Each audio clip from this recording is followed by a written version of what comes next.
because he sort of left home and wanted to go and live with his mates, as they all do. Then he rang me one day and said, "Mum, I've got a motorbike."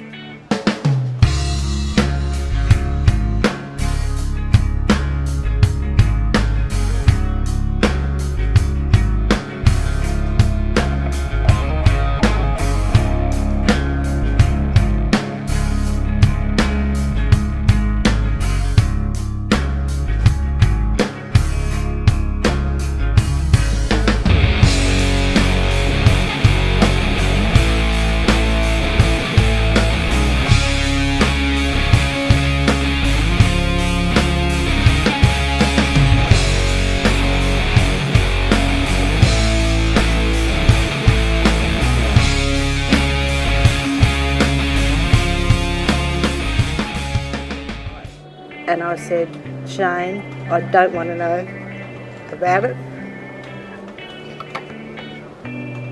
I don't want to know about it. Don't tell me you've got a motorbike." And then we got the phone call about the accident.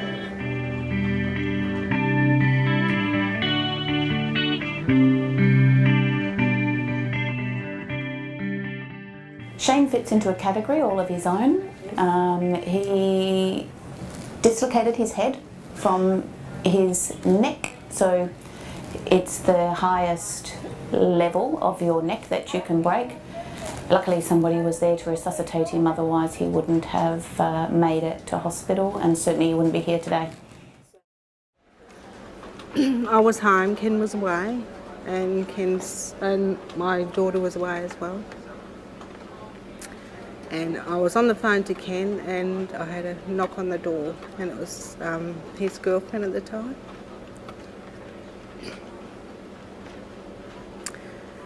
And I went to I said, "Oh, hi Carly." And she said, "Don't you know?" And I said, "No, what?" And she said, "Shane's had an accident on his motorbike."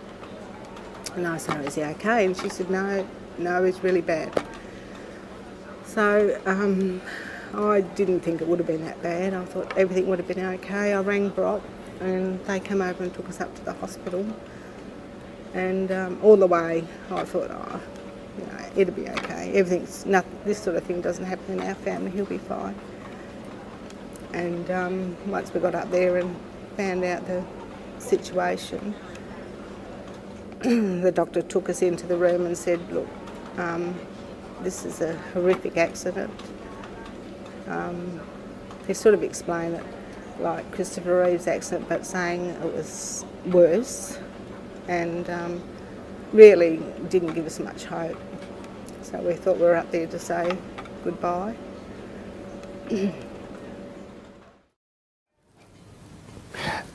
I first saw Shane approximately 2 weeks after he'd been injured. He'd at that time been moved from the Fremantle Hospital where he'd first been treated, brought up to the intensive care unit at Royal Perth, and at that time the prognosis was extremely concerning. Shane had sustained quite a massive injury, and a massive injury at a particularly strategic part of the spinal cord and brain stem. He was extremely vulnerable to episodic chest infection, and so he had numbers of episodes of pneumonia, which in themselves constituted a further life-threatening situation. Shane was never down in the dumps. He was always positive. You actually went into the room when he was here, and in fact you were immediately aware that even if it was a day when he wasn't clinically well, he was still bright, he was still endeavouring to communicate. The electronic mechanisms that we used to allow him to actually use information technology equipment proved quite useful, and he quickly, he's a young man with skills, he quickly adapted and very easily learned through the whole process of just utilising a cursor how to actually produce typewritten script. Many years ago, being the chaplain at the Drags, I was approached by one of his team members, and she asked me if I would pray for Shane, and he'd had a bad accident. He was fighting for his life. In fact, she said there wasn't much hope. I can't remember the first time I spoke to Shane.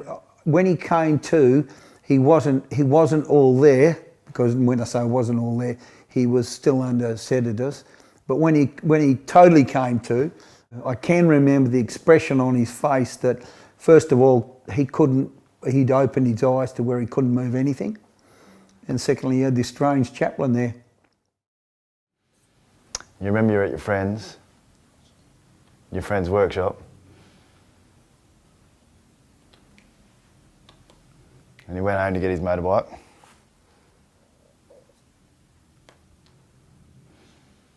He was riding back to the workshop. Yeah, he's looking over to his right to look at everyone watching him. And when he looked back, the tree branch was right there. Hit him in the chest and pulled his helmet off, went under his chin. And that's all he remembers, really. Yeah, some people rushed over from the nursery over the road, who've actually seen him come off the bike when he came off it.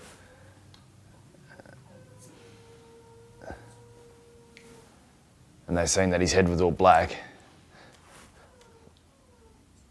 Yeah, because he didn't have any oxygen going to his brain, because he crushed his throat and broke his neck. And then they started doing CPR on him. That's when his wife, husband and wife from the nursery came over and did CPR.